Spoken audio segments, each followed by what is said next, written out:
The dawn of civilization. Primitive. Dangerous.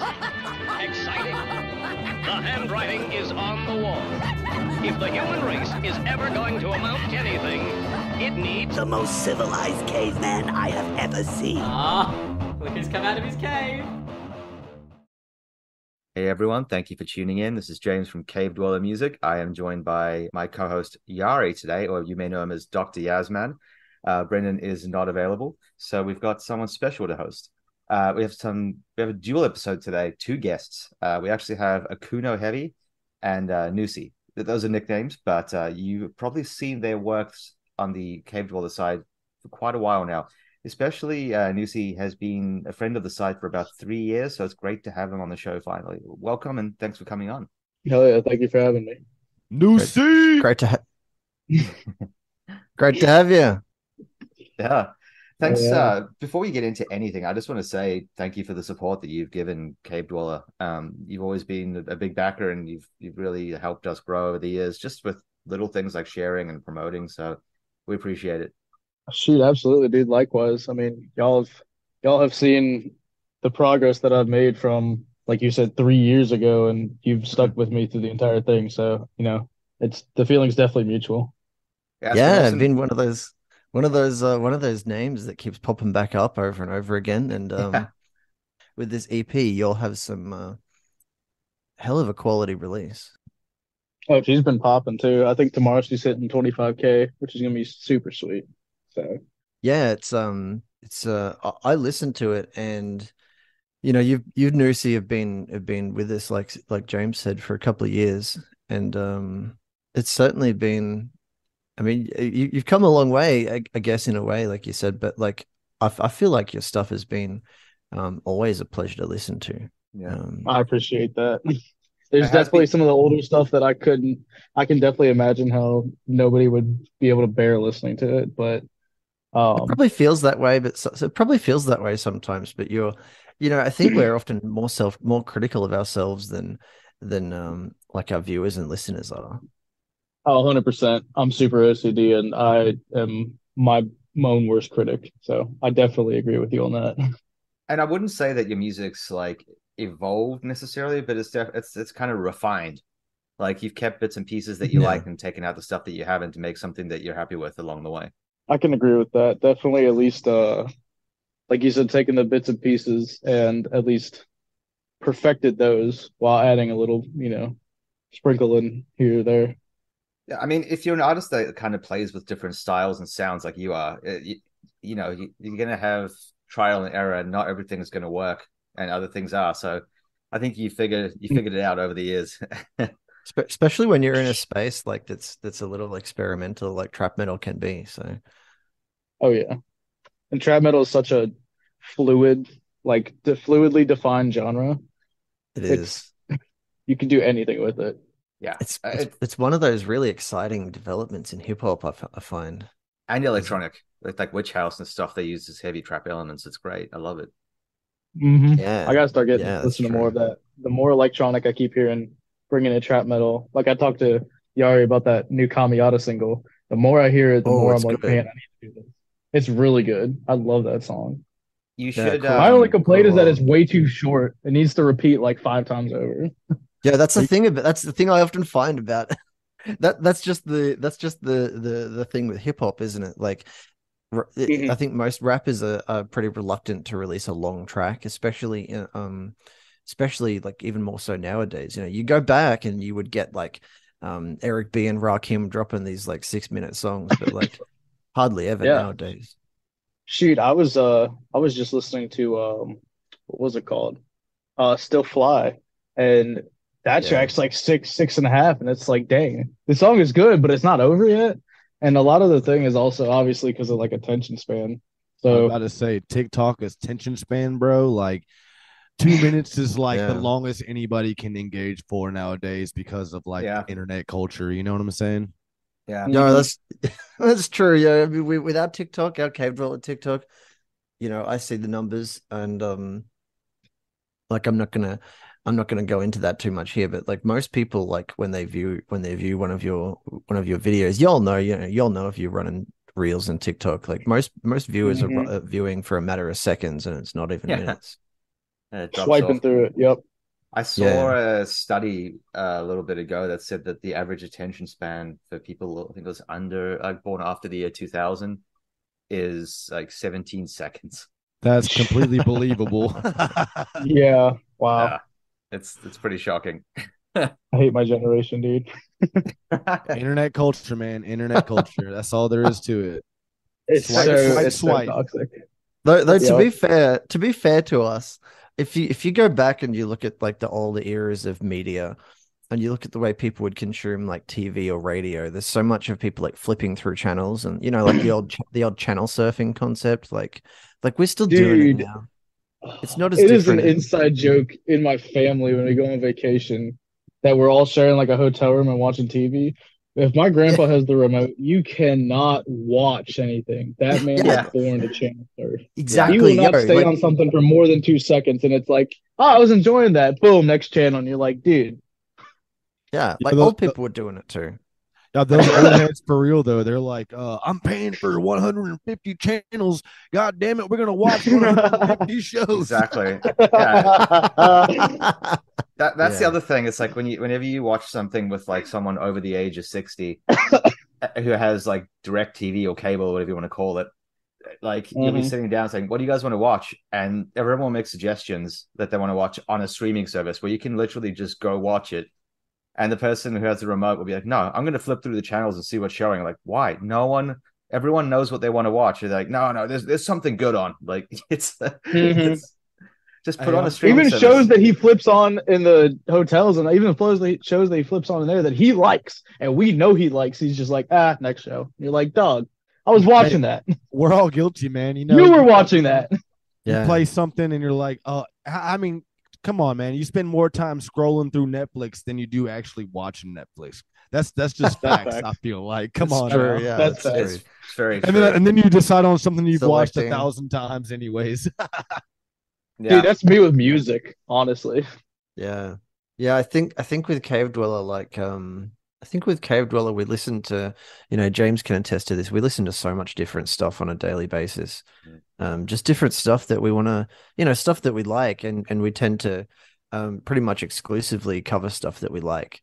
And I guess that's one of the reasons why there's just some names that consistently come back, and if we find something we really like, it is just going to be it is just going to be popping up, because I guess the way we do things typically on Cave Dweller is just lends itself to us covering things that us covering stuff that we like. It tends to lead to us 3 years down the line after we started, we're still covering you, Nxxses. So yeah. Oh yeah, and I haven't quit since then, so y'all got giving you guys plenty of quality content. I'm sure we will with Kuno too, because what I hear with this EP, and tell me a bit about this, because a bit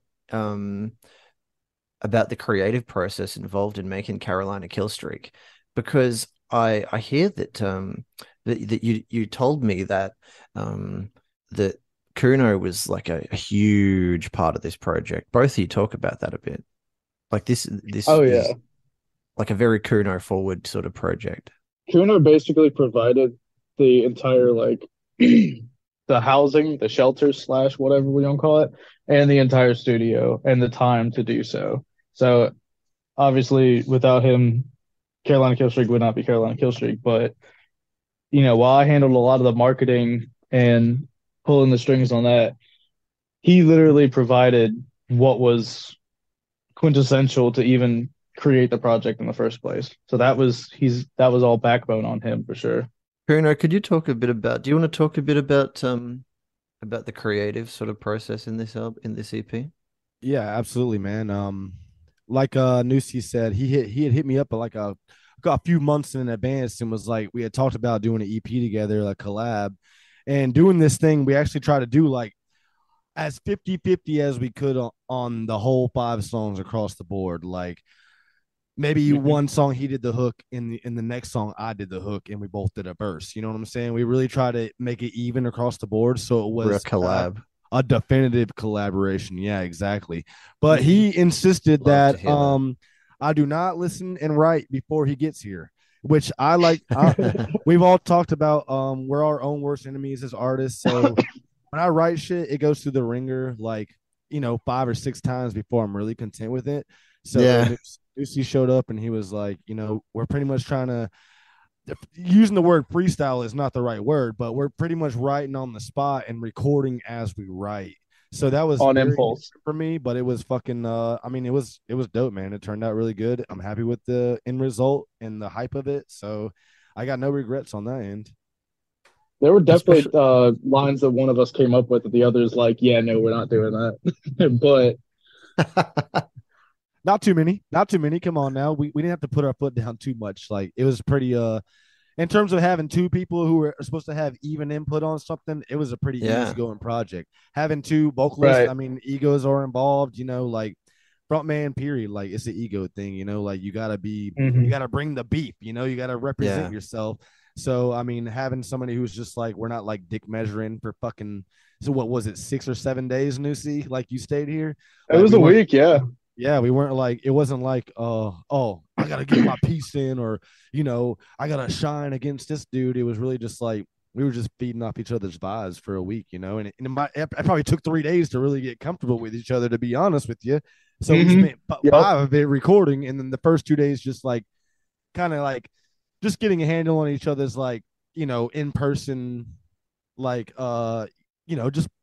just handling somebody in person versus on the fucking internet, it's a lot different. It's like living with somebody. You can't live with every one of your friends. You know what I'm saying? It ain't gonna work out.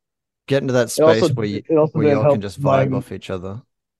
Exactly. It also didn't help those 2 days go by faster that not only did I really have to get comfortable with Kuno, but his entire family all at once. So that was fun. Yeah.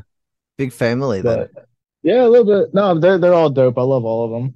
It was very once I did get and that's just me with any situation. Anytime I go to like a new spot or meet new people, that like Kuno said, it may have been we knew each other on the internet, but in person it's way different. And I'm just that way with everything. But once I got comfortable, the experience was phenomenal. Like definitely highlight of my year for sure. That's great. Yeah, I mean, I really get the impression that y'all were vibing during this. Like if you just listen to Carolina Killstreak, it's one of those things that you can tell when somebody is deliberately being played up in the mix. When there's multiple minds involved in a release or even just an individual track. Like I noticed this. I noticed this. I've been telling people this on my stream lately, because I've been doing the history of hip hop music videos for the past couple of weeks on my stream. And like anytime you see Lil Jon appear on a track, like he just takes over the whole track, and it doesn't, like yeah, like if you go back to some of that stuff in the 2000s, and there's songs that are like Yin Yang Twins and stuff, and it's like nobody even remembers that anybody was on the track besides him.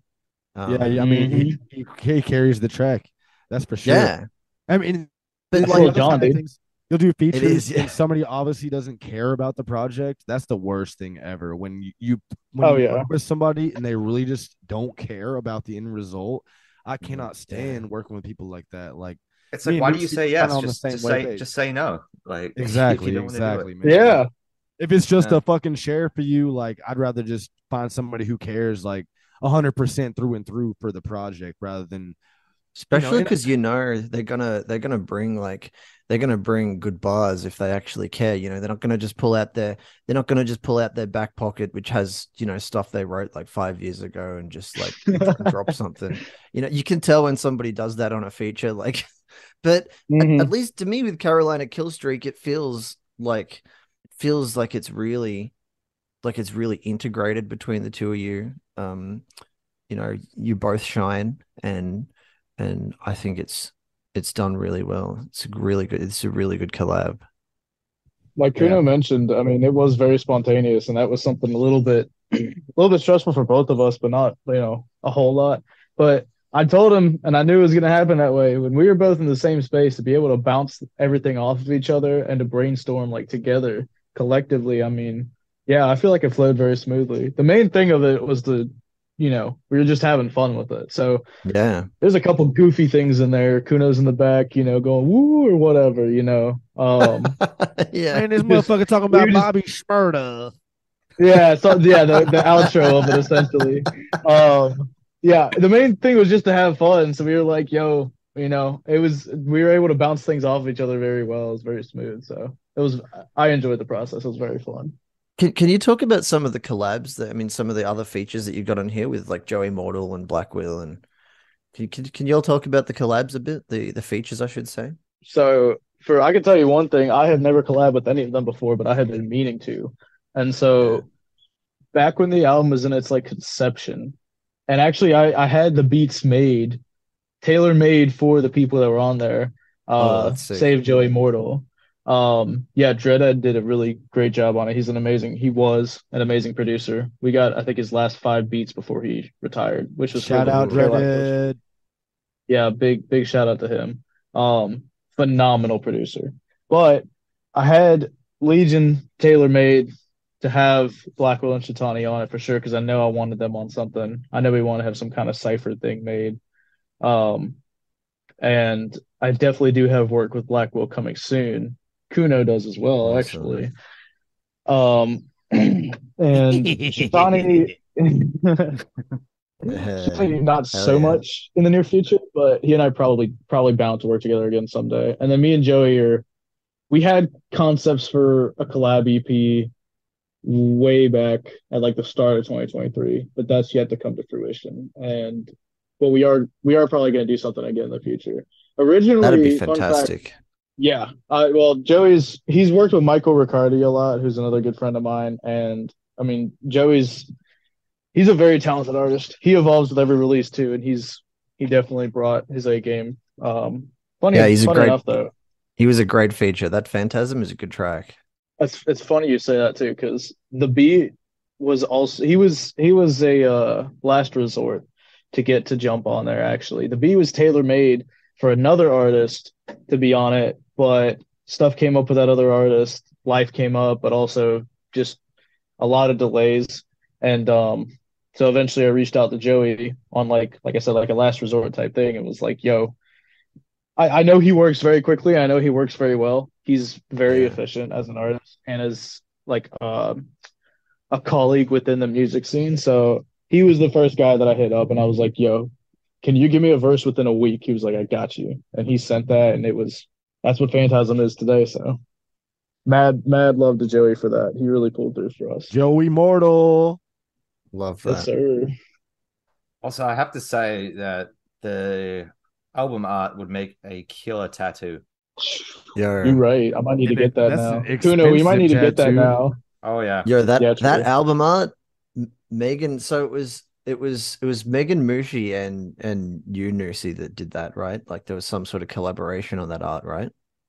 So Megan Mushi did the original art, the full art, which so all the credit goes to him actually. I only added a couple of the graphics on there as far as like the black strip with our logos. The typography was done by a man named August Zoer. I think that's how you pronounce his name. Also very talented artist. And so he did the typography. So I basically just added that little portion on the side and then just put it together. But all credit goes to Megan Mushi for the cover art. That man is phenomenal. And I don't know if Kuno would like to say it, but I'm about to say, yo, here's a little Easter egg for you. Me and Nusi went through a few different cover arts, but I have a pending EP out called Kaiju that Megan Mushi did the art for, who it's just another version kind of the same beast on Carolina Killstreak. And I was like, cool. I was like, Nusi, bro, like this dude's expensive, but look at all these colors. This motherfucker's gas. And Nusi, he was just like, you know what, dude? I think I'm gonna go with another one of those. I can't remember what he called it, like the monster series or some shit. Yeah, but he was like, I'm gonna go with another one of those monsters. I was like, dude, that's gonna literally, it's gonna be full circle by the time Kaiju actually drops. Like, it'll be so easy to push, like, do a second push of Carolina Killstreak just based off the art of the same artist. Like, it's just. It's basically all about showing the love, in the same community a little bit. You know what I'm saying? Yeah, cover art. I think cool thing too was I had Megan actually flip the orientation of the cover art. So Oh, eventually, when Kaiju does drop, you can put them together, and it's like facing different directions or something. It's a Hey, little or bit of perfect. facing the duality. same, or facing the same direction. They could be two I like monsters that. pitted against. Now you better not change that, Kuno. You No, already no, have your own. no. I'm saying that if I meant the same direction as in nose to nose, not like facing right. I meant like Yeah, Oh, I know what you instead mean. of putting them yeah, on the true. outsides, on the insides. You know what I'm saying? True, true, Mm. true. Yeah, but it offers some duality and some continuity too. And I was like, well, you already got that. This looks sick. We already got the Yeah. Kuno loves the Japanese imagery like Onis and whatever, and the samurai just looked super sick to me. I was like, yeah, I kind Yeah. of need this one. So No, it looks I'm fantastic. I've shown so many people, and but there's been a lot of times. It's one of those album covers that there's been a lot of times where I've just been in like a random place, with people, and I've been like quickly checking to see what's going on with Cave Dweller, and some of the people I've been with will see the cover art for Carolina Killstreak, and they'll be like, "What's that?" And I'll be like, and I'll like, and I'll take the chance to talk about it a bit and show them the art because like, but it's one of those oh, album arts that kind of jumps out a bit. Like people look at it and they go, I want to know what that is. And that to me is like, that's when you've got like S tier cover art. Like that's the best shit. it achieved the goal then. I mean, if anything.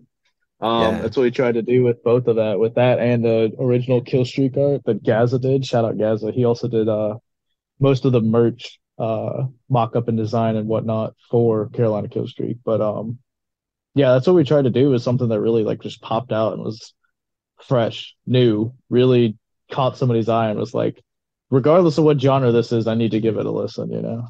Oh, I Definitely like next Gaza. level. When you mentioned Gaza too, when I saw that you had shouted him out on your IG, about graphics, like having a look at some of Gaza's art too, some really great stuff. Oh, that dude is super talented, super Yeah, cool dude. He's always been kind a pleasure to work with, and he's very, very skilled at what he does. kind of reminds me He's of done all like, the visuals for Carolina Killstreak too, all the reels. He did all of it. So oh, there you go. Yeah, I like his style. It kind of reminds me of like it's got that like that 90s industrial kind of vibe to it, which I hmm like. Some of that like old KMFDM kind of like um real poster dark kind of and look to gritty. it. Yeah, yeah. He also did the Mhm. flyer for the Kamiata show, believe it or not, and he's That's sponsoring it. right. So it's dope. To Nusi turned me Yo, on to him, and I was like, let's hire his ass to do the Kamiata. I came with the idea, but Gaza executed it perfectly. So shout out hmm again, y'all got to Gaza. talk about that. Kamiata, you're doing a gig with Kamiata. hmm Yeah. Yes, sir. That's actually I book shows a lot throughout the Southeast United States, but this is Yeah, probably like the biggest, most like probably when I say biggest, I mean the most probably I put into a show with the biggest like artist, underground artist to headline. And yeah. Kamiata, Heaviest. he's not huge or nothing, but in terms of trap metal, like He's he's big from in trap metal. DC. Yeah, yeah, he's from DC. He's like 3 hours away from like where we're doing the show at. So we're definitely expecting to either 100 to 200 heads at this show, thanks to Kami, and then all of the local not I want to say local support because all the support's coming out of everywhere, but thanks to all the support Yeah. and Kami, we should have at least 120 to 200 heads there, like and fill that motherfucker out. Yeah, that's a hell of a person to be getting in there with. Like, how did you all put that together? Like, um how'd y'all get with Kamiata? That's all Kuno. Kuno completely put this thing together. That's all him.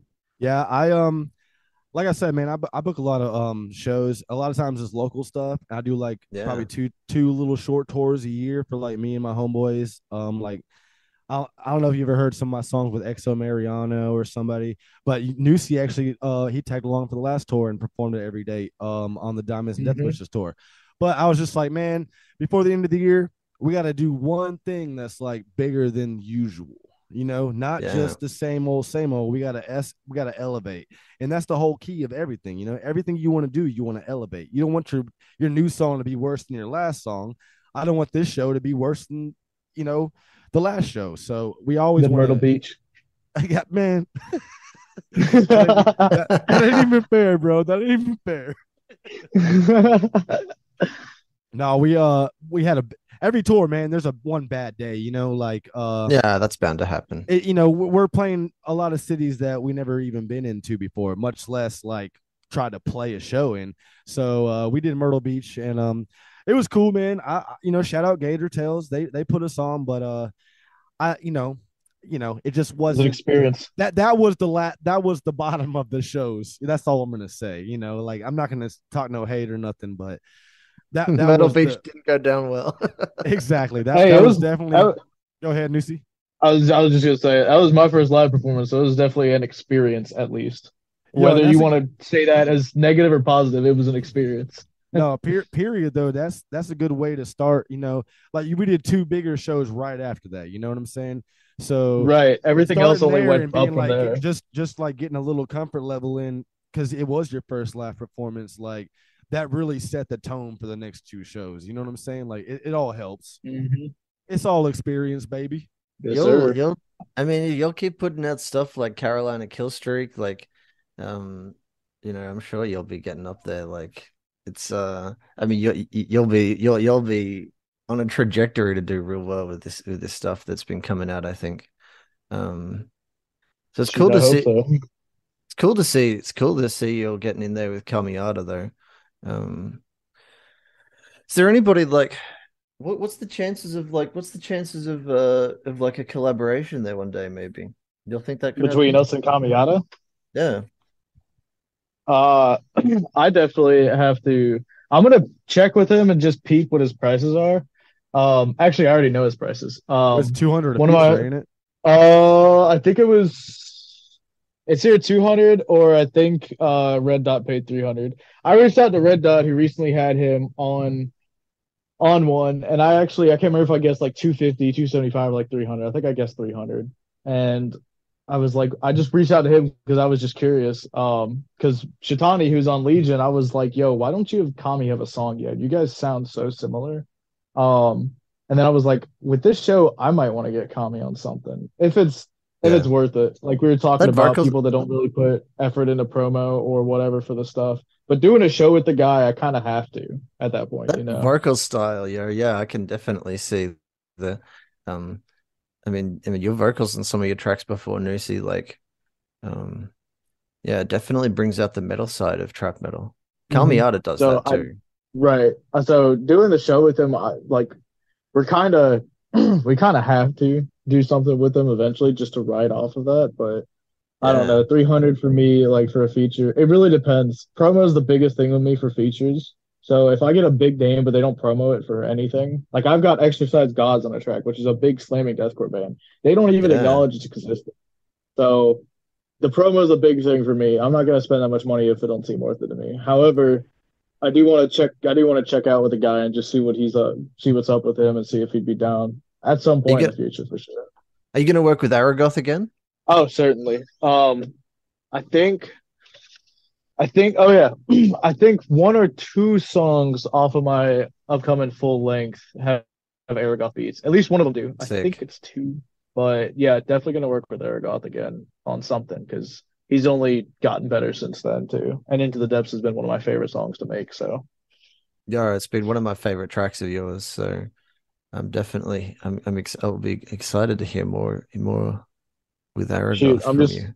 I'm just gonna warn you. The next beat the beat that I can tell you 100% is on the full length. It is very different from Into the Depths. It's a drill beat, so but it is Aragoth. So. That's exciting. That's really exciting. I've been getting into drill the past couple of months, and like, how do you feel about funk, Yari? Say again. How do you feel about funk? Oh, funk is a can of worms. Like, Nusi's got a new funk song coming out. I'm just trying to shout his ass out. I'm gonna be real.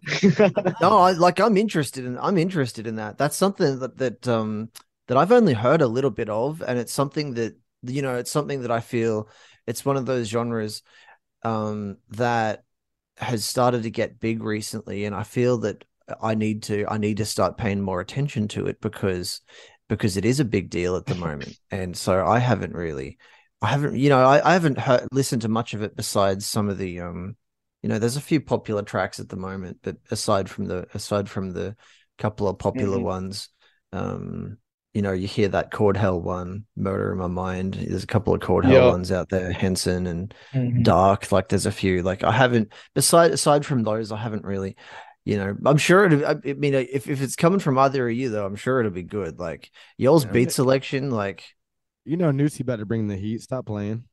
Shoot, I need to get Kuno on a funk track now just to get him out of his element once again. I mean, if you like, we're talking about funk, Kuno, what you got coming? I got I got this song coming the 29th. It's called Okami, which means wolf in Japanese. But I don't know, it's my only solo track of the year though, and it's not quite trap metal, but it's very hype. It's very much still hype, like trap music, and I don't really know how to explain it. I feel like though, we were just talking about funk, like you're talking about like in Witch House. I feel like if you like Witch House and shadow rap and like that kind of shit, funk is kind of like I'm not gonna say a soft adjacent to that, but it is adjacent enough to where I feel like motherfuckers who like Witch House and shadow rap, they can fuck with funk. So like, it's very hard to describe. Place it's in very this ambiguous. scene, you know what I'm saying? Like, it definitely has its place, and a lot of artists, they do, like even Sinister, like he be doing funk shit, and that's one of the bigger trap metal artists.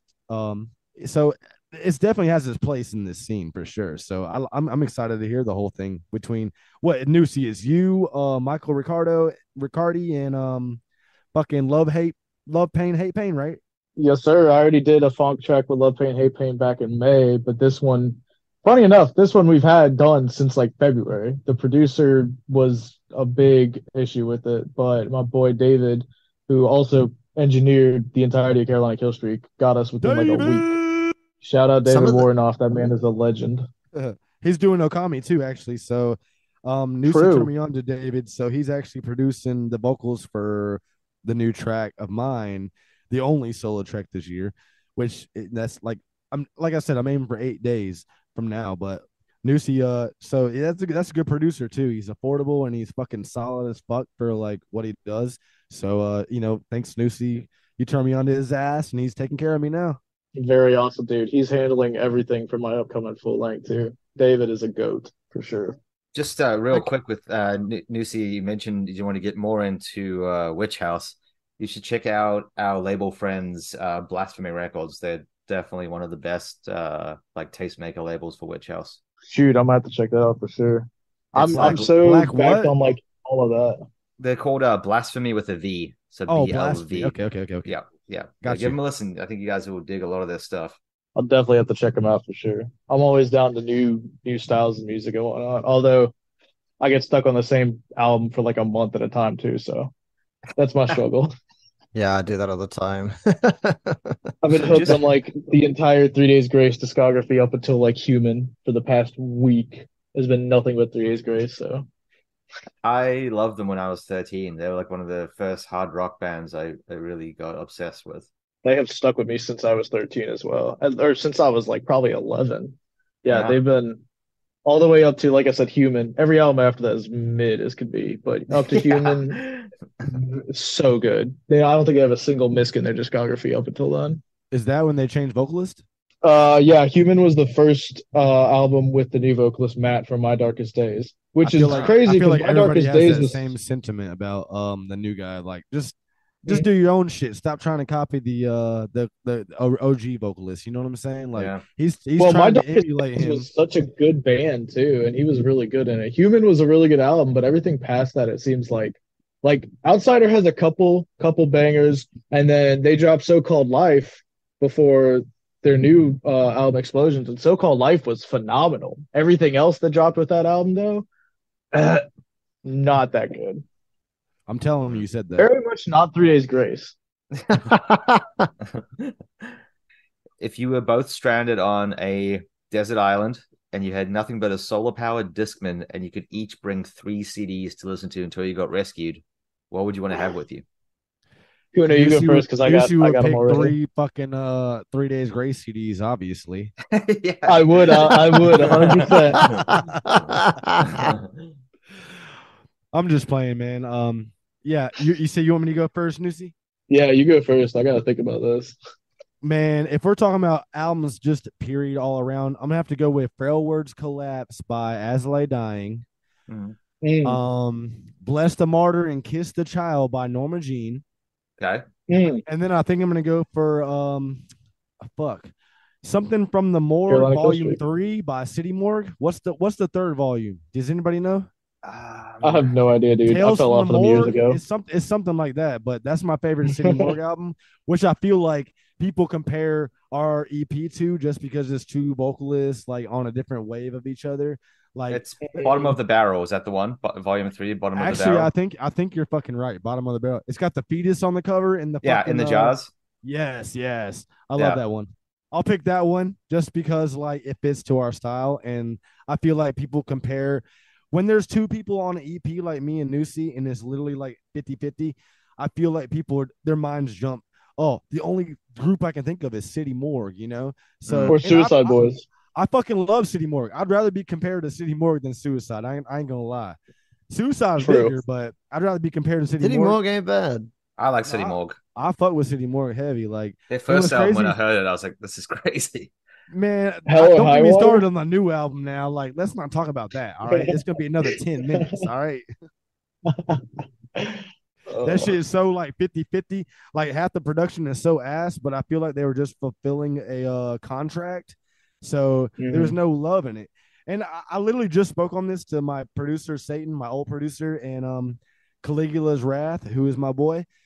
I feel like City Morgue has a lot of internal problems because if you look at any of the comments on their shit, they like, yo, Zilla, you need to leave Sos, or Sos carried this fucking track or carried this album. Like, it's literally like the fans are so pitted against the artist. It's never gonna work, man. Yeah, Like, City Morgue's doing something right there. I mean, they're gathering of the jugglers, so I mean, that's facts, but we'll go look at the comments though on any of their song posts. I know what you mean though, yeah. They're literally just like either Zilla or Sos. Like, I'm just like, bro, the whole glory of City Morgue is the fact that there's two different styles. That's the glory of Carolina Killstreak, bro. Like, Yeah. you ain't gotta listen to the same artist the whole That fucking Tell it to contrast. them. That's my whole Yes, thing, man. sir. Like, it's got some fucking a little bit of swag to it, you know, because there's a lot of change up and it ain't just straight It screaming does. the whole time. Yeah. I mean, that's the essence of a good collab, right? That you contrast. Like if you at least to me, you know, like if you just have like if you can book a track and have like three different rappers on it, but if they all have the same kind of flow, the same kind of sound, like, you know, like what's the, you know, like Don't you even want get to me have started on that with deathcore features, dude. I can't tell half deathcore features from the other because they all sound the same. The big Yeah. six. Don't get me started. Hey, sorry guys, I really got to bounce in a minute. So, Nusi, what are your three just before I have to wrap it up? 100%. It is kind of hard because there's a lot of albums that I absolutely love.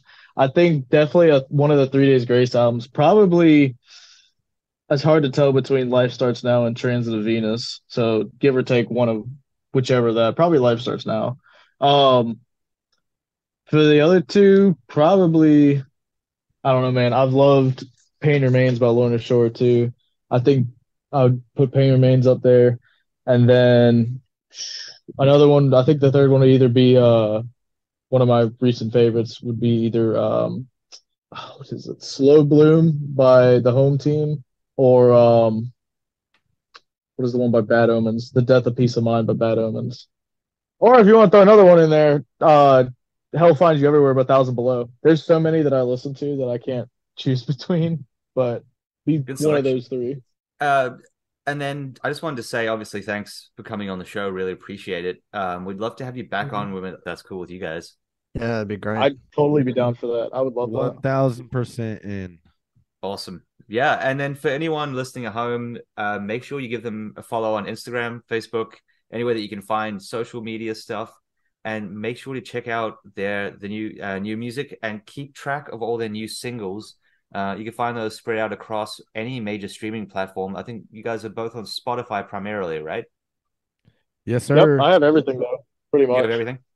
Awesome. Pretty That's much.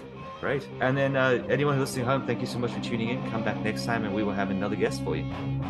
Shout